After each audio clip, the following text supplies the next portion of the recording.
সমাজ সমাজ যেই মাত্র হিন্দু মানুষটার মুখের থেকে সমাজ নামটা বের হয়ে গেছে, সাথে সাথে কানের মধ্যে আওয়াজ আসতেছে, লাব্বাইকা আব্দি, বান্দা আমি তোর কাছেই আছি, বল তুই আমাকে কিসের জন্য ডাকি। এ বন্ধুরা আমার, 30 বছর যে আল্লাহ চিনত না, সামাজ চিনত না, মনের ভুলে খালি একবার বলছো সামাজ, সাথে সাথে আওয়াজ আসছে, বান্দা আমি তোর কাছে আছি, বল তুই কি বলিস আমাকে। ওই মানুষটার সাথে সাথে বাড়িতে গেল, গোসল করলো, একজন আলেমের কাছে যায়, বলে হুজুর ইসলাম ধর্ম চিনতে আমার কোনো অসুবিধা হয় নাই, আল্লাহ চিনতে আমার কোনো অসুবিধা হয় নাই, 30 বছর পর্যন্ত দেবদেবীক ডাকলাম, কোনো সাড়া পাইলাম না, মনের ভুলে সমাজকে ডাকলাম, হুজুর একটু বলেন সমাজ কার নাম। হুজুর তখন বলে সমাজ হলো আমার আল্লাহর নাম।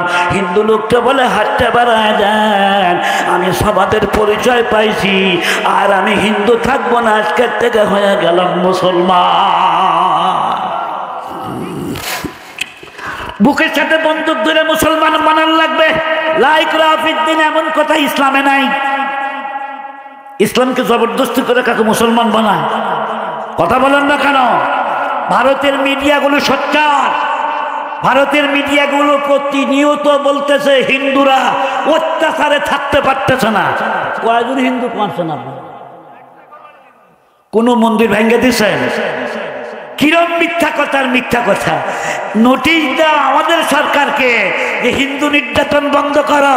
আমি বলতে চাই আমরাও বাধ্য করব সরকারকে নোটিশ দিতে, আগে মুসলমান নির্যাতন বন্ধ করো। জোরে কথা কর না, ঠিক না বেঠিক? এইদানিং এই সপ্তাহের খবর, নতুন ইস্কনের যারা সদস্য, হিন্দুস্তানি শ্রীরাম পার্টি, যারা বলছে খাজা মঈনুদ্দিন চিশতি আজমিরি সানজিরি রহমতুল্লাহ আলাইহির মাজারের নিচে নাকি ওদের মন্দির আছে। একটু নাউজুবিল্লাহ বলবেন না? মন্দির আর জায়গায় খুঁজে পাও না, মসজিদের নিচে মন্দির। রাম মন্দির কোথায়? বলে অযোধ্যায় বাবরি মসজিদের নিচে মন্দির। গায়ের জোরে কয়দিন খাবা? গায়ের জোর কি চিরকাল চলে? কথা বলেন না কেন? গায়ের জোর চিরকাল চলে? চলে না। ভারত মনে করতো বিশাল রাষ্ট্র, আমাদের কে পরাজিত করতে পারে? আল্লাহর সাথে কি যুদ্ধ করে কেউ পারবে? কথা বলেন, পারবে? আমাদের বাংলাদেশের বর্তমানে যারা ক্ষমতায়, তার আগের যে সরকার আছিল, এই সরকারও মনে করছিল যে আমরা মৃত্যু পর্যন্ত সরকার। কথা কন না, কি ব্যাপার? কোনো ভেজাল আছে কোথায় ভাই? আমরাও মনে করছিলাম যে বোধহয় আর যাবে না। 5 তারিখে দেশ স্বাধীন, 4 তারিখে একজন রিক্সাওয়ালা আমাদের করে, হুজুর আল্লাহ কি দুর্বল হয়ে গেছে? আসলে লোকটা মুসলমান, লোকটা বিরক্ত হয়ে গেছে, মানে লোকটা এতই মহব্বত করে ইসলামকে, গরিব মানুষ। আমি নিজে দেখেছি লোকটাকে, আযান হওয়ার সাথে সাথে রিক্সার মধ্যে আর কোনো লোক লাই না, কবি নামাজ পড়বো, সুবহানাল্লাহ। তাই বললাম আপনি এই কথা বললেন আল্লাহ সম্পর্কে আপনার এই ধারণা? না হুজুর, আর তো সহ্য হয় না। তাই আমি বললাম যে আল্লাহর ছুরি সম্পর্কে আপনার ধারণা নাই। আল্লাহর ছুরির বেশি ধার নাই। আল্লাহর ছুরি হলো ভোঁতা বা ধোতা। ভোতা ধোতা চেনেন আপনারা? কি ধার নাই? এই যে ঠিক কথা করেছে, ওই ছুরির ধার নাই। আল্লাহর ছুরি আস্তে আস্তে কাটে। তোম সমগ্রুর আজহাল মে খোদা, তোম সমগ্রুর আজহাল মে খোদা, দেরো গিরাদ সত্য গিরাদ মর্তরা। আল্লাহ ধরেন না, ধরেন না, মনে করুন না তোমাকে ধরবে না। আল্লাহ যখন ধরবেন তখন কিন্তু ছাড়বেন না। আমার দেশের সন্তানরা বলল পদত্যাগ, পদত্যাগ। আল্লাহ কয় তোদের স্লোগান ভুল। পদত্যাগ স্লোগান না, দেশ ত্যাগ, দেশ ত্যাগ। ছেলেরা কইল পদত্যাগ, আল্লাহ আসমান থেকে কি কইল? একবারে রান্না করা খাবার। ও দো চিজা দো মিরা বলানাত বজর, একে খাকে দানা দিগার খাকে গুড়। যার যেখানে মরণ আছে তার সেখানে বিমান ভাড়া করে যাওয়া লাগবে, আর যার যেখানের খাদ্য কপালে আছে সেই জায়গায় বিমান ভাড়া করে যাওয়া লাগবে। আমাদের দেশের প্রধানমন্ত্রী রান্না করা ভাত খাইতে পারলো না কেন? রিজিক বাংলাদেশে নাই, রিজিক আসে ভারতে। ধরে কথা বল না, ঠিক না বেটে? 6 তারিখে রিক্সা এলাকা হুজুর আল্লাহর ছুরির ধার আছে। ও বুঝে গেছে আল্লাহর চুরির ধার আছে। তুমি আজ নতুন বুঝতে চাও, নমরুদ বুঝছে, কারুন বুঝছে, ফেরাউন বুঝছে, সাদ্দাত বুঝছে, সবাই যুগে যুগে বুঝছে, আজ তুমি নতুন করে বুঝতে চাও। বিরক্ত হচ্ছেন আপনারা? কথা আমি শেষ করে দিব, আর অল্প সময় কথা বলবো, কারণ আমি ব্যক্তিগতভাবে খুব সুস্থ মানুষ না, অসুস্থ মানুষ। ভাইরা আমার, বলতেছিলাম তো ওই লাইলির বাপে বললো যে মজনু, আমি তোমার সাথে মেয়ে বিয়ে দেবো, তুমি রেডি হয়ে আসো। এত আর ভাল লাগে না দেখা দেখে। মজনু একবারে বর বেশে আসছে বিয়ে করার জন্য, কয়েকজন বরযাত্রী নিয়ে সব রেডি, খানা পিনা শেষ, এখন কালমা কাবিল হবে। ঠিক এমন সময় হঠাৎ দেখে একটা কুকুর ওই রাস্তা দিয়ে যায়। একজন ছেলে বলতে যে এটা লাইলির বাড়ির কুত্তা। কার বাড়ির কুত্তা? এই মজনু কার ধরে কেটা, যেই কইছে লাইলির বাড়ির কুত্তা, বরে টুপি ফালায় দিয়া দৌড় দিয়ে যা কুত্তার গোলা জোড়ায় ধরে কুত্তার পায়ে চমা খায়। কার পায়ে চমা খায়? বাচ্চা তখন বললো, আগে বুঝছিলাম এটা হাফ ব্যাট, এখন দেখতেছি এটা ফুল ম্যাট। এই ফুল ম্যাটের সাথে মেয়ে বিয়ে দেওয়া যাবে না, এই বিয়ে ভেঙে দিলাম, যত দিক। বন্ধু বান্ধবী জিজ্ঞেস করে, বন্ধু কি সর্বনাশটা করলে? আধা ঘন্টা ধৈর্য ধারণ করলেই কিন্তু তুমি তোমার লাইলিকে পাওয়া যেতা। মজনু তখন বলে, না পাইলাম আজ, না পাই কাল পাবো, দুনিয়া না পাই আখেরাতে পাবো। বন্ধুরা রে শোনো, পায়ে সাকবু সিদা মজনু, গুপ্তে ইচে কারে বোধ। পায়ে সাকবু সিদা মজনু, গুপ্তে ইচে কারে বোধ। গুপ্তে ই সাগা বগা হে কুঘে লাইলা রপ্তা বোধ। বন্ধুরে আমাকে তিরস্কার করিস না রে বন্ধু, আমি তো কুকুরের পায়ে চমা খাই নাই। আমি জানি এই কুত্তা ওই রাস্তা দিয়ে হাঁটে, যে রাস্তা দিয়ে লাইলি চলাফেরা করে। আমি কুত্তার পায়ে চমা খাই নাই, আমি লাইলির পায়ে চমা খাইছি। নবী দুনিয়ার থেকে চলে গেছে ১৩,০০০ বছর পূর্বে, নবী দেখে নাই। নায়েবে রাসূলদের চেহারার দিকে তাকাইলে নবীর কথা মনে হইয়া যায়। জোরে কথা কন না, ঠিক না বেটে? নায়েবে রাসূলদের চেহারার দিকে দেখলে সাহাবায়ে কেরামের কথা মনে হয়ে যায়। তাই নবী যে টুপি মাথায় দিয়েছে, নবী যে পাগড়ি মাথায় দিয়েছে, নবী যে পোশাক পরছে, আমিও সেই পোশাক পরার জন্য চেষ্টা করি। বন্ধুরা রে, একটা নারীর মহব্বতে কুত্তার পায়ে চুমা খাইয়া কই লাইলির পায়ে চুমা খাইলাম। আমরা নবীর সুন্নতকে ভালোবাসি, মানে নবীকে ভালোবাসি। যদি কথা কন না, ঠিক না বেটে? বিয়া ভেঙে গেছে, লাইলি এক সময় মারাও।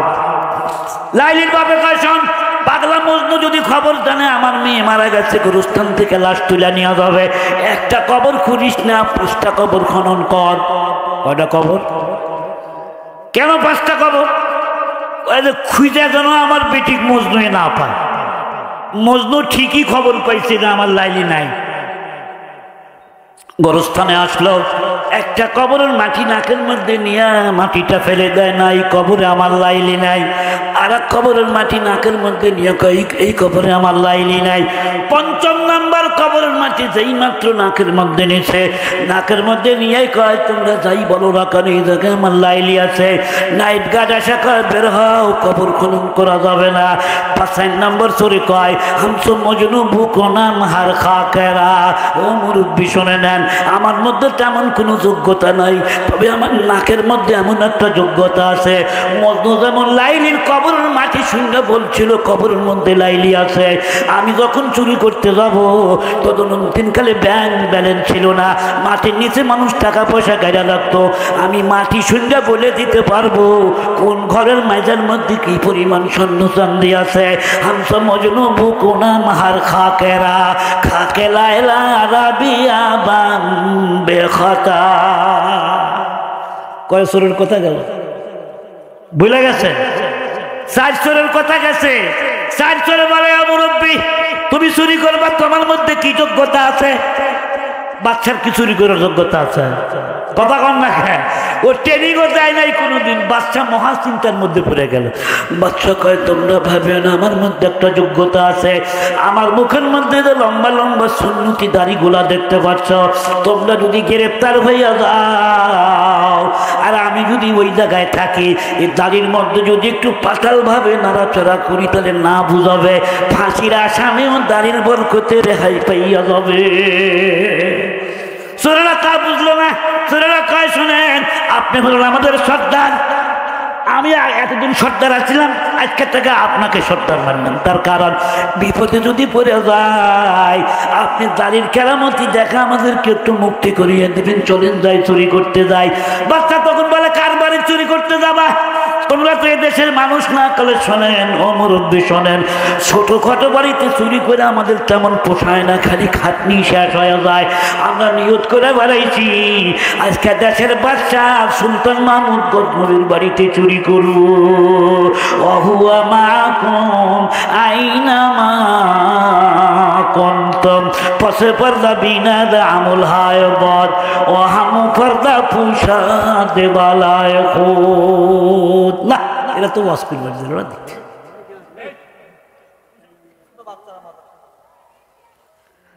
ছোট বাচ্চা হলে কি হবো? ওয়াজ করা কি খুব সহজ কাজ? কি মনে করেন? এই ব্রেনটা অনেক কাজ করতে হবে। বিরক্ত যদি হয়ে থাকেন আমি এখনই দোয়া করে দেব। আমার অল্প সময় লাগবে কথা শেষ করতে, 11টায় দোয়া করতে থাকছি। সবাই সব কি বলি 11টায় দোয়া করা আর অল্প একটু সময়। বাইরে আমার এবার 5 চোরে রওনা দিছে। আচ্ছা বলেন তো 4 চোরের সাথে বাচ্চা আছে না নাই? আমরা যেখানেই যাই না কেন আল্লাহ দেখে কি দেখে না? মোবাইলে ল্যাংটা ছবি যখন দেখো যুবক, ঘরের দরজা বন্ধ করে ল্যাবের মধ্যে শুয়ে থাকে ল্যাংটা ছবি দেখো, বাপকে ফাঁকি দিলাম মার তোকে ফাঁকি দিয়া জবান খুলে বলো তোমার আল্লাহ দেখে কি দেখে না? এই অনুভূতি যখন একটা মানুষের সিনার মধ্যে তৈরি হয়ে যাবে, আমি যেখানেই থাকি না কেন আমার আল্লাহর চোখে আমি ফাঁকি দিতে পারবো না, এই মানুষটা কোনোদিন গুনার কাজ করতে পারে না। মুসলিম শরীফ বুখারী শরীফের মধ্যে একটা হাদিস আসছে। আমি নিজে বুখারী শরীফ পড়াই 10 বছর। সুবহানাল্লাহ বলবেন না একটু? এই বাংলাদেশে যত বক্তা দেখতে পান আপনারা, সব বক্তা কিন্তু এক ক্লাসের না। কিছু বক্তা আছে ওদের ব্যবসায়ী হলো ওয়াজ করা, সারাদিন ঘুম পারবে, সারা রাত ওয়াজ করবে। আর আমাদের এমন একটা অসুবিধা, আমাদের পরিচয় আগে টিচিং তারপরে টিচিং, আগে শিক্ষকতা তারপরে হলো ওয়াজ নসিহত। বন্ধুরা আমার, এটা 36 বছর যাবতীয় চলতেছে শিক্ষকতা, আমি এখনো ছাড়ি নাই। আলহামদুলিল্লাহ বলবেন না একটু? এই জন্য ছাত্রদের যেরকম ভাবে পড়ায়, আমি ওয়াজ করার সময় এরকম জিজ্ঞাসা করে করে কিছু কথা বলি। কি বলেন আপনারা? আমি কালকে একটা বক্তাকে বলছি চোখ বন্ধ করে থেকে ওয়াজ করিস কেন? কত হুজুর চোখ খুললে পারে হারায় যায়। কি হারায় যায়? ওয়াজ হারায় যায়। বললাম যে চোখ খুলে থেকে ওয়াজ করবে থেকে আর হারাবে না, চোখ বন্ধ করে ওয়াজ করবে অন্ধকারের মধ্যে। তুমি কি অন্ধ নিয়ে ওয়াজ করো নাকি? চোখ খুলে থেকে ওয়াজ করো। হ্যাঁ না কিছু বল। চোখ বন্ধ করে ওয়াজ করতেছে, ওয়াজ শেষ করে দেখে কেউ নাই, একজন আছে। কেন? কয়জন? কথা কর না, কয়জন?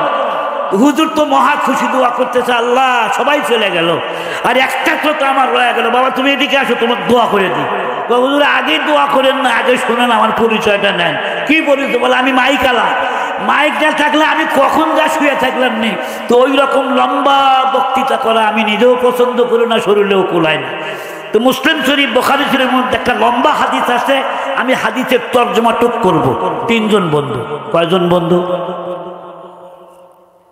খুব মহব্বত, মিল মহব্বত বনি ইসরাইলদের ভিতরে রসুল বলেছেন। কিন্তু এটা এই সোনাবাহানের কিচ্ছা না, কিন্তু মসনবী শরীফের গল্প না, এটা হাদিস শরীফ। 3 বন্ধু রওনা দিচ্ছে, বৃষ্টি নামছে, তুফান শুরু হয়েছে, একটা পাহাড়ের গুহার মধ্যে লুকাইছে। কোরআন শরীফের মধ্যে সূরা কাহাফের মধ্যে ঘটনাটা আসে। মুসলমান বন্ধুরা আমার, 3 বন্ধু বৃষ্টি ধরার হাত থেকে বাঁচার জন্য লুকাইছে গিয়া গুহার ভিতরে। 10 মিনিটও হয় নাই, হট করে একটা শব্দ হয়েছে। মোটামুটি 15-20 মণ তারও বেশি বড় উজুরের একটা পাথর আসিয়া এই বিকট আওয়াজ কইরা পড়লো, আর গুহার মুখটা বন্ধ হয়ে গেল। 500 জন লোক ধাক্কা দিলেও ওই পাহাড়ের ওই পাথর সরাইতে পারবে না। 3 বন্ধু তখন বলে তো মহাবিপদ। তখন কি মোবাইল আছিল? কথা কন না কেন? টেলিফোন ছিল? আজ থেকে কতদিন আগে, রসুলের যুগেরও আগের কথা। 1500 বছর তো রসুলই চলে গেছে, টেলিফোন নাই, মোবাইল নাই। 3 বন্ধু তখন চিন্তা করলো, বন্ধু একটু এদিকে আসো। মহা বিপদের মধ্যে পড়লে মা বাবা যদি কেউ রক্ষা করতে না পারে, আমাদের একজন স্রষ্টা আছে, তিনি হলেন আমাদের আল্লাহ। পৃথিবীর কোনো মানুষ যেখানে নজর দিয়ে কিছুই দেখতে পায় না, সেখানেও দেখেন আমার আল্লাহ। তিন বন্ধু বলে এখান থেকে বাঁচার একমাত্র উপায় সেই বন্ধুর সাথে যোগাযোগ রক্ষা করা। সেই আল্লাহর সাথে কেমনে যোগাযোগ রক্ষা করবো, তেমনি টেলিফোন করব। এ মুসলমান বন্ধুরা আমার, আল্লাহর সাথে কথা বলতে মোবাইল লাগে না, টেলিফোন লাগে না। নামাজে দাঁড়াবেন, নামাজে দাঁড়াইয়া খালি বলবেন আলহামদুলিল্লাহি রাব্বিল আলামিন, সাথে সাথে জবাব আসবে হামিদানি আবদি। বান্দা যখন বলে আলহামদুলিল্লাহি রাব্বিল আলামিন, সাথে সাথে অপর প্রান্তের থেকে আল্লাহ উত্তর না, আমার বান্দা আমার প্রশংসা করতেছে। তিন বন্ধুর এক বন্ধু বলে তোরা দুইজন মোনাজাত ধর, আর আমি মোনাজাত ধরলাম। আমি কি বলি, তোরা খালি আমিন আমিন করবি। আল্লাহ যদি কবুল করিয়া নেয়, বিপদের হাত থেকে রক্ষা করতে পারেন। এক নাম্বার বন্ধু দোয়া করতে চান, আমি ধনী মানুষ ছিলাম, কয়েকজন শ্রমিক নিয়োগ দিয়েছিলাম কাজ করার জন্য। বিকালবেলা যখন বিল দিতে বসলাম, একজন শ্রমিক বলতেছে না আমার বিল আমি নিব না। কেন নেবে না? বলে যে এই আমার পাশে যে সলিমুদ্দিন, এ কাম করছে আধা বেলা, তাকে পুরা বিল দিতেছেন কেন? আমরা পুরা কাম করছি, আমাদের পুরা বিল, অর্ধেক বিল দেন। আমি তখন বললাম আমার টাকা আমি দেবো, তোমার কি? তোমারটা নিলে নাও, না নিলে তুমি চলিয়ে যাও। ও অর্ধেক দিনই পুরা দিনের কাজ করছে, দিকে পুরা দিনের মজুরি দিলাম, সবাই চলে গেল। আল্লাহ আমার এই শ্রমিকটা বললো না আমি আপনার দাম নেব না, ধরে নেন 200 টাকা। 200 টাকা আমার কাছে পাওনা ছিল, 10 বছর পার হয়ে গেল, কোনোদিন এই শ্রমিকটা আমার কাছে টাকা নেওয়ার জন্য আসে নাই। মাবুদ আমি একমাত্র তোমার ভয়ে এই টাকা দিয়ে আমি তার জন্য ব্যবসা আরম্ভ করলাম, ক্ষুদ্র ব্যবসা। একটা 2-4টা মোরগ কিনলাম, মুরগি কিনলাম, সেখান থেকে বকরির ব্যবসা, সেখান থেকে গরুর ব্যবসা। 10 বছরে হাজার হাজার গরু ছাগল তার হয়ে গেছে। 10 বছরের মধ্যে লোকটা আমার কাছে আসছিল না। হঠাৎ একদিন আসে বলে চাচা আমি আমার 200 টাকা আমারে দিয়ে দেন। ওগো আমার আল্লাহ, আমি ইচ্ছা করলে 200 টাকা দিয়ে বিদায় করতে পারতাম, কিন্তু কেন করি নাই?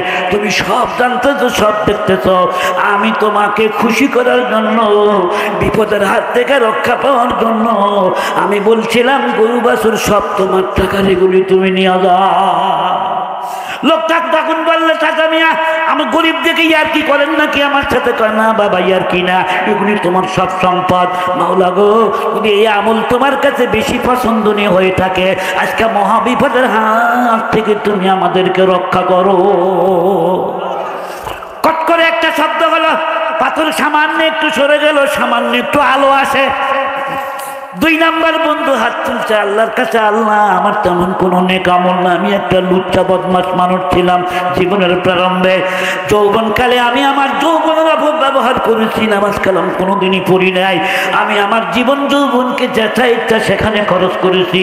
ওই জোয়ানে গুপ্তে বা ফিরে দেলাগা চেগম গাছটি চেগম কার দি দরিরা জোয়া বাজদা দে পিরে খুশ তাকাল জওয়ানিরা দরিরা কার দাম গম মালিক। একদিন আমার আপন স্বাস্থ্যপূর্ণ অত্যন্ত পরম সুন্দরী ছিল, এটা বিয়ার আগ থেকে আমি লাইন মারতাম, তাকে বলতাম আই লাভ ইউ। কোনোদিন আমার স্বাস্থ্যপূর্ণ আমার এই কথার জবাব দেয় না, আই লাভ ইউ টু বলে নাই। পর্দানশীল নারী ছিল, মেয়েটার বিবাহ হয়ে গেল, বাচ্চা কাচ্চা হয়ে গেল। একদিন তার স্বামী অসুস্থ, বাচ্চা কাচ্চা না খেয়ে আসে, স্বামী কামাই রোজগার করতে পারে না, আমার কাছে এসে বলে ভাইজান বড় বিপদগ্রস্ত হয়ে আপনার কাছে আসছি, 100 দিরহাম আপনি আমাকে দিয়ে দেন, দান করেন। আমি সেদিন বলছিলাম যুবতী আইলা বটে, কিন্তু তুমি বিয়ার আগে আসলা না। আসছো যখন তোমার রূপ যৌবন তোমার দেহ থেকে এখনো বিলীন হয়ে যায় নাই, আমার চোখ এখনো তোমাকে ভালোবাসতে চায়। 100 টাকা ঠিকই দিব, বিনিময় তুমি 1 ঘন্টা রাত্রিবেলায় আমার বাগান বাড়িতে আসবা। মেয়েটা ছুটে যায়, বললো না আমি এটা দিতে পারবো না। স্বামী যখন বললো যা, জীবন বাঁচানো ফরজ, তোমাকে অনুমতি দিয়ে দিলাম। মেয়েটা এসে বলতেছে ভাইজান আমার তো মন চায় না, কিন্তু স্বামীর আদেশ, নিজের পেটের ভাত জোগাবার জন্য আপনার কাছে আপনার কন্ডিশনে রাজি হইয়া হাত পাতলাম, টাকা 100 দিয়ে দেন। টাকা 100 নিয়ে চলে গেল।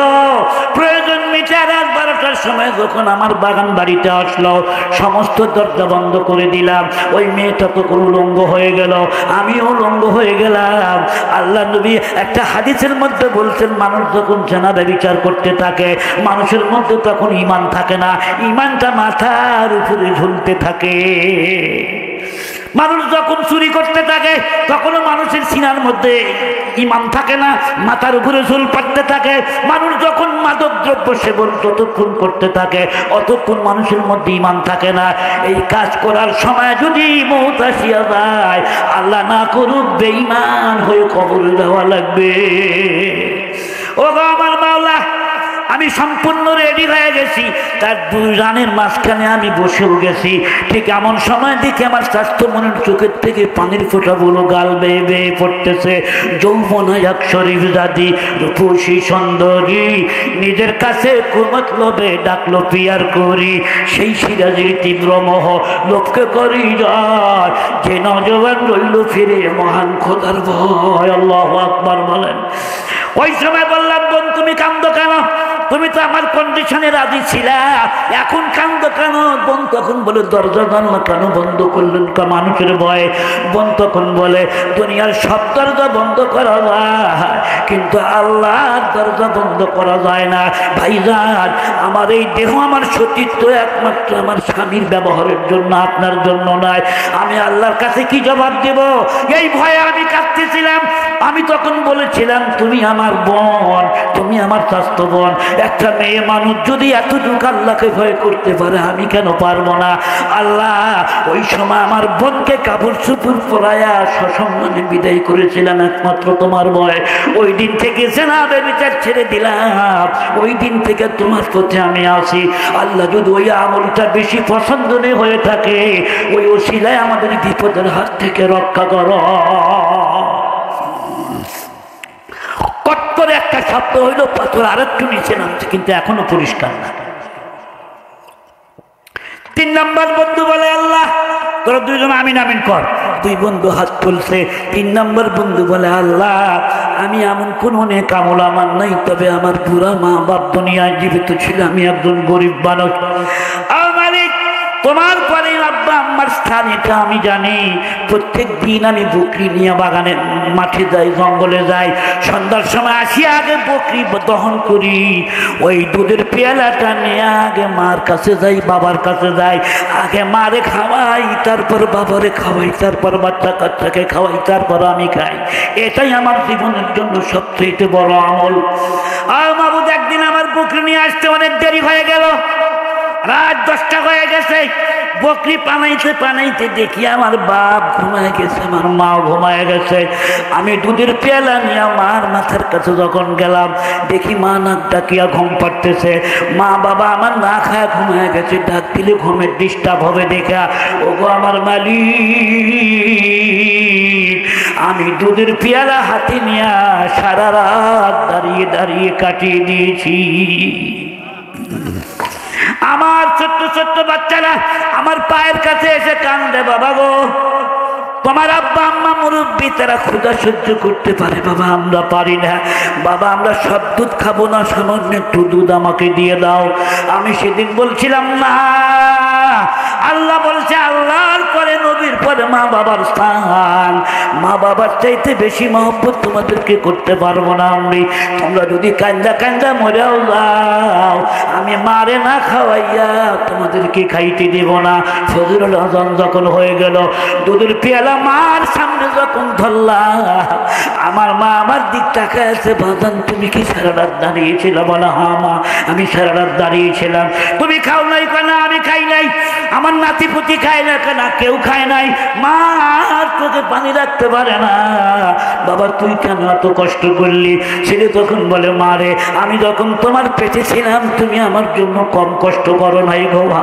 আমি যখন শীতকালে তোমার পাশে শুয়ে থাকতাম, তোমাকে বড় ডিস্টার্ব করেছিল মা। বাবারে খাওয়াইলাম, মারে খাওয়াইলাম, আমি খাইলাম, বাচ্চা বাচ্চাকে খাইতে দিলাম। আল্লাহ এই আমল যদি তোমার কাছে গ্রহণযোগ্য হয়ে থাকে, এই আমলের উসিলায় বিপদের হাত থেকে রক্ষা করো। 2 বন্ধু যখন বলছে আমিন, কট করে একটা শব্দ হলো, পুরা পাথরটা নেমে গেল। জোরে কান মারহাবা। এই গ্রামের নাম কি বাবা? হ্যাঁ, আপনারা সবাই এই উমৈল গ্রামের মানুষ, এই গ্রামের মানুষ তো আপনারা, কথা বলুন না কেন? এই উমৈলের মানুষ কারা কারা একটু হাত তুলুন তো দেখি, শুধু উমৈল তুলেন। সুবহানাল্লাহ। এই কয়টা ভোটার গ্রামটা ছোট,